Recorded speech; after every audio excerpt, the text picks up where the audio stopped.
ದಾವಣಗೆರೆ ಜಿಲ್ಲೆಯಲ್ಲಿ police constable ಹುದ್ದೆಗಳ ನೇಮಕಾತಿಯ ಲಿಖಿತ ಪರೀಕ್ಷೆಗೆ ಜಿಲ್ಲಾಡಳಿತ ಹಾಗೂ ಪೊಲೀಸ್ ಇಲಾಖೆ ಸಕಲ ಸಿದ್ಧತೆಗಳನ್ನು ಮಾಡಿಕೊಂಡಿದ್ದು, ಇಂದು ಅತ್ಯಂತ ಕಟ್ಟುನಿಟ್ಟಿನ ಭದ್ರತೆಯ ನಡುವೆ ಪರೀಕ್ಷೆ ನಡೆಸಲಾಯಿತು. ಬೆಳಗ್ಗೆ 10:30 ರಿಂದ ಮಧ್ಯಾಹ್ನ 12 ಗಂಟೆಯವರೆಗೆ ಲಿಖಿತ ಪರೀಕ್ಷೆ ನಡೆದಿದ್ದು, ಜಿಲ್ಲೆಯಾದ್ಯಂತ ಗುರುತಿಸಲಾಗಿದ್ದ ಒಟ್ಟು 19 ಪರೀಕ್ಷಾ ಕೇಂದ್ರಗಳಲ್ಲಿ 11,033 ಅಭ್ಯರ್ಥಿಗಳು ಪರೀಕ್ಷೆಗೆ ಹಾಜರಾಗಿದ್ದರು. ಯಾವುದೇ ರೀತಿಯ ಅಹಿತಕರ ಘಟನೆಗಳು ಅಥವಾ ಪರೀಕ್ಷಾ ಅಕ್ರಮಗಳು ನಡೆಯದಂತೆ ಪೊಲೀಸ್ ಇಲಾಖೆ ವತಿಯಿಂದ ಕೇಂದ್ರಗಳ ಸುತ್ತಮುತ್ತ ಬಿಗಿ ಪೊಲೀಸ್ ಭದ್ರತೆಯನ್ನು ನಿಯೋಜಿಸಲಾಗಿತ್ತು. ಪರೀಕ್ಷಾ ಪ್ರಕ್ರಿಯೆಗಳು ಸುಸೂತ್ರವಾಗಿ ನಡೆಯುತ್ತಿವೆಯೇ ಎಂಬುದನ್ನು ಖಚಿತಪಡಿಸಿಕೊಳ್ಳಲು ಜಿಲ್ಲಾಧಿಕಾರಿ ಜಿಎಂ ಗಂಗಾಧರ್ ಸ್ವಾಮಿ ಹಾಗೂ ಜಿಲ್ಲಾ ಪೊಲೀಸ್ ವರಿಷ್ಠಾಧಿಕಾರಿ ಶೇಖರ್ ಹೆಚ್ಟಿ ಅವರು ವಿವಿಧ ಪರೀಕ್ಷಾ ಕೇಂದ್ರಗಳಿಗೆ ಜಂಟಿಯಾಗಿ ಭೇಟಿ ನೀಡಿ ಪರಿಶೀಲನೆ ನಡೆಸಿದರು. ಪರೀಕ್ಷಾ ಕೊಠಡಿಗಳು ಹಾಗೂ ಭದ್ರತಾ ವ್ಯವಸ್ಥೆಯನ್ನು ವೀಕ್ಷಿಸಿದ ಅವರು ಪಾರದರ್ಶಕತೆಗೆ ಯಾವುದೇ ಧಕ್ಕೆ ಬಾರದಂತೆ ಕರ್ತವ್ಯ ನಿರತ ಅಧಿಕಾರಿಗಳಿಗೆ ಕಟ್ಟುನಿಟ್ಟಿನ ಸೂಚನೆ ನೀಡಿದರು. ಪ್ರಶ್ನೆ ಪತ್ರಿಕೆಗಳ ಸಾಗಣೆಯಲ್ಲಿ ಯಾವುದೇ ಲೋಪವಾಗದಂತೆ ಅವುಗಳನ್ನು ಸಾಗಿಸುವ ವಾಹನಗಳಿಗೆ ಜಿಪಿಎಸ್ ವ್ಯವಸ್ಥೆಯನ್ನು ಅಳವಡಿಸಿ ನಿಗಾ ಇಡಲಾಗಿತ್ತು.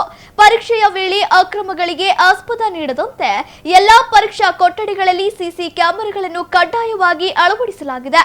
ಸರ್ಕಾರ ಸೂಚಿಸಿರುವ ಎಲ್ಲಾ ಮಾರ್ಗಸೂಚಿಗಳನ್ನು ಜಿಲ್ಲೆಯಲ್ಲಿ ಕಟ್ಟುನಿಟ್ಟಾಗಿ ಪಾಲಿಸಲಾಗಿದೆ ಎಂದು ಜಿಲ್ಲಾಧಿಕಾರಿಗಳು ಸ್ಪಷ್ಟಪಡಿಸಿದ್ದಾರೆ. ಪರೀಕ್ಷಾ ಕೇಂದ್ರಗಳ ಸುತ್ತಮುತ್ತ ನಿಷೇಧಾಜ್ಞೆ ಜಾರಿಗೊಳಿಸಲಾಗಿದ್ದು, ಯಾವುದೇ ಲೋಪದೋಷಗಳಿಲ್ಲದೆ ಪರೀಕ್ಷೆಯನ್ನು ಯಶಸ್ವಿಯಾಗಿ ನಡೆಸಲು ಜಿಲ್ಲಾಡಳಿತ ಮುನ್ನೆಚ್ಚರಿಕೆ ವಹಿಸಲಾಗಿತ್ತು. ವಿಶೇಷವಾಗಿ ಜಿಲ್ಲಾ ಪೊಲೀಸ್ ವರಿಷ್ಠಾಧಿಕಾರಿಗಳು ಈ ಪರೀಕ್ಷಾ ಕೇಂದ್ರಗಳಲ್ಲಿ ಬೆಳಗಿನ ವಿಸಿಟ್ ಮಾಡ್ತಾ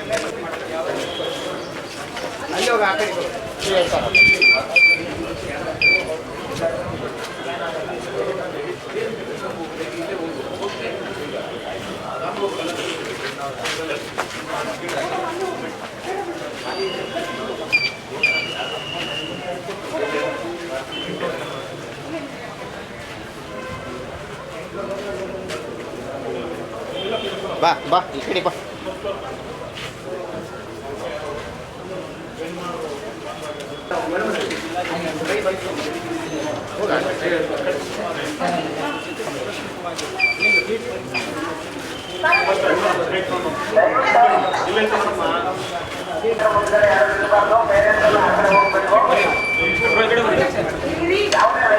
ಇಬ್ಬರು ಬಂದ್ಬಿಡಿ.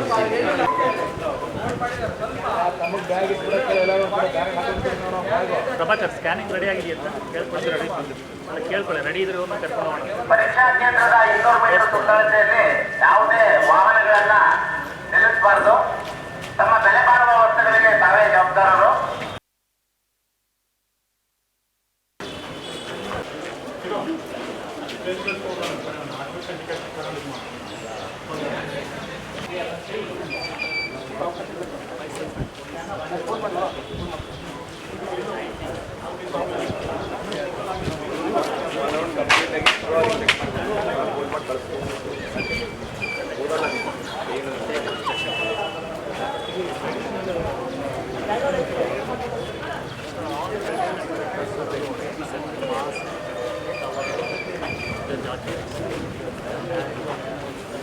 ನಮ್ಗಪ್ಪ